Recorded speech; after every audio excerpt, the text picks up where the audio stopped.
Hello students, आज हम पढ़ेंगे क्लासिफिकेशन ऑफ डेटा, यानी समंकों का वर्गीकरण किस प्रकार से किया जाता है। वर्गीकरण सारणीयन की प्रक्रिया से जुड़ा हुआ कंसेप्ट है।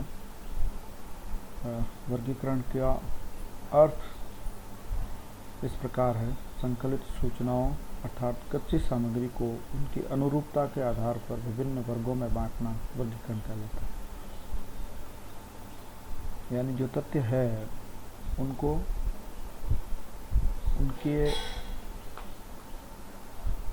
वर्ग के आधार पर विभाजित करना, जहाँ पर उनमें सजातीयता हो, समरूपता हो, या जहाँ उनके गुण मिलते हों, उसी वर्ग के अंदर उसको शामिल करना। प्रसिद्ध सांख्यिकीविद हॉरेस सेक्राइस्ट ने वर्गीकरण की जो परिभाषा दी है वो इस प्रकार है: वर्गीकरण समंकों को उनकी समान विशेषताओं के आधार पर क्रम समूहों में क्रमबद्ध व विभिन्न परंतु संबंधित भागों में अलग अलग करने की क्रिया है। अर्थात वर्गीकरण संबंधित भागों में क्रमबद्ध करने की क्रिया है। कॉर्नर के अनुसार वर्गीकरण तथ्यों को उनकी समानता तथा सादृश्यता के आधार पर समूह या वर्गों में क्रमबद्ध करने की प्रक्रिया। एक चीज़ तो दोनों परिभाषाओं में है कि क्रमबद्ध यानी उसको ऑर्डरिंग करना और सुव्यवस्थित करना, ये उसका जो परिभाषा का मुख्य भाग। वर्गीकरण के उद्देश्य क्या हो सकते हैं? समंकों को सरल व संक्षिप्त बनाना, उनमें समानता और असमानता का भेद स्पष्ट करना, उन तथ्यों को तुलना करने योग्य बनाना, समंकों को वैज्ञानिक और तर्कपूर्ण स्वरूप देना। तथ्य अव्यवस्थित होते हैं तो समझ में कम आते हैं, लेकिन अगर उनको सुव्यवस्थित तरीके से वर्गीकृत कर दिया जाए एक तर्क के आधार पर, तो उनको आसानी से समझा भी जा सकता है, और उसी फॉर्मेट को हम साइंटिफिक फॉर्मेट कहते हैं।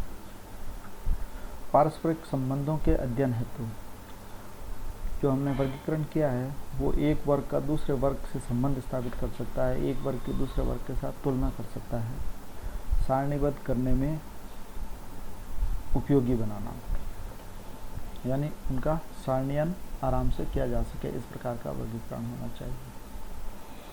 वर्गीकरण के प्रकार एवं रीतियाँ। वर्गीकरण की दो रीतियाँ हैं, एक गुणात्मक वर्गीकरण और दूसरा संख्यात्मक वर्गीकरण। जब तथ्यों को उनके गुणों जैसे कि लिंग, आयु, धर्म, शिक्षा आदि के आधार पर विभाजित किया जाता है तो वो गुणात्मक वर्गीकरण हो जाता है।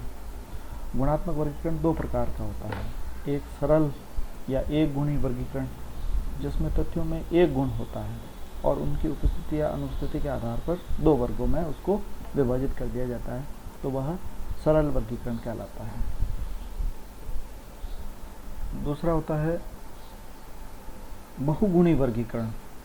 जो गुणात्मक वर्गीकरण का दूसरा भाग है वो है बहुगुणी वर्गीकरण। इसमें एक से अधिक गुणों को शामिल किया जाता है, जैसे कि लिंग, साक्षरता, आयु इत्यादि कई गुण उसके अंदर शामिल होंगे तो वो बहुगुणी हो जाता है। और अगर एक गुणी है तो उसमें दो कॉलम होंगे, और बहुगुणी है तो उसमें दो से ज़्यादा कॉलम, 2, 3, 4, 5 कॉलम हो सकते हैं। तो ज़्यादा कॉलम वाला सारणी जो होगी वो बहुगुणी हो जाएगी, और दो कॉलम वाली सारणी जो होगी वो एक गुणी यानी सरल गुणात्मक सारणी हो जाएगी। इस प्रकार से ये एक उदाहरण दिया हुआ है, जैसे कि जनसंख्या है तो जनसंख्या को सबसे पहले हम दो भागों में विभाजित करते हैं, पुरुष और स्त्री। तो ये एक गुणी हो गया, लेकिन अगर इसको बहुगुणी बनाना है तो पुरुषों में भी शिक्षित कितने, अशिक्षित कितने, स्त्रियों में भी शिक्षित कितने, अशिक्षित कितने, तो ये उसका एक भाग का दूसरा सबऑर्डिनेट भाग हो गया। फिर शिक्षित में भी रोजगार में कितने हैं और बेरोजगार में कितने हैं, रोजगार और बेरोजगार, तो शिक्षित का फिर भाग हो गया। तो इसमें तीन गुण शामिल हो गए, पहला पुरुष है, दूसरा शिक्षित है या अशिक्षित है, और तीसरा रोजगार में है या नहीं है।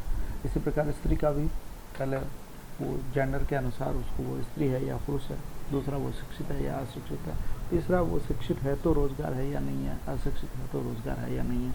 तो ये त्रिस्तरीय जो वर्गीकरण होता है वो कहलाता है, इसको बहुगुणी वर्गीकरण कहते हैं।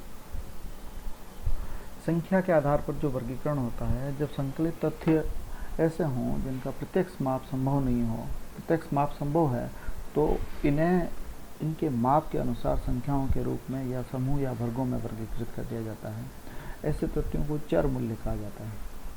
ऐसी सूचनाएं या तथ्य जिन्हें संख्याओं के रूप में व्यक्त किया जा सकता है चर कहलाते हैं। चर परिवर्तित होते रहते हैं, लेकिन ये एक समूह या वर्ग में एक ही गुण वाले होते हैं, जैसे कि प्राप्तांक, भार, ऊंचाई। तो वो संख्यात्मक वर्गीकरण कहलाता है। एक व्यक्ति के विभिन्न गुणों को अगर अलग अलग भार, प्राप्तांक, ऊंचाई, लंबाई, तो वो क्या होगा? संख्यात्मक वर्गीकरण। संख्यात्मक वर्गीकरण के अंतर्गत संख्याओं को आवर्ती वितरण के रूप में 3 श्रेणियों में विभाजित किया जाता है, जिसे व्यक्तिगत श्रेणी, खंडित श्रेणी और सतत श्रेणी कहते हैं। व्यक्तिगत श्रेणी में केवल भार, ऊंचाई या लंबाई दी हुई होती है। अब खंडित श्रेणी जो होगी वो उसमें वर्ग विस्तार होगा कि इस उम्र के लोगों में इतना भार है, इस उम्र के लोगों का इतना भार है, इतनी ऊंचाई है। तो वो 2 चीज़ें हो जाएगी उसमें, एक भार और ऊंचाई, या ऊंचाई एवं लंबाई, या ऊंचाई एवं आयु। तो वो खंडित श्रेणी के रूप में आ जाएगी। सतत श्रेणी के अंदर यह आता है कि एक ही ग्रुप के अंदर जैसे कि एक निश्चित सीमा तक इतने लोग हैं और उस निश्चित सीमा से आगे की सीमा तक इतने लोग हैं, फिर उससे आगे की सीमा तक इतने लोग हैं, फिर उससे आगे की सीमा तक इतने लोग हैं। जब ग्रुप बड़ा होता है तो उसको सतत श्रेणी का रूप दे दिया जाता है। ग्रुप छोटा होगा तो वो व्यक्तिगत श्रेणी के अंदर भी मापा जा सकता है, लेकिन जब अलग अलग तरह के लोग और अलग अलग भार, ऊंचाई वाले लोग होते हैं तो उनको अपन वर्गों में विभाजित कर देते हैं, तो वो खंडित श्रेणी भी बन सकती है और वो सतत श्रेणी भी बन। सतत श्रेणी में वर्ग कंटिन्यूअस होते हैं और खंडित श्रेणी में वर्ग एक दूसरे से जुड़े हुए नहीं होते हैं। धन्यवाद।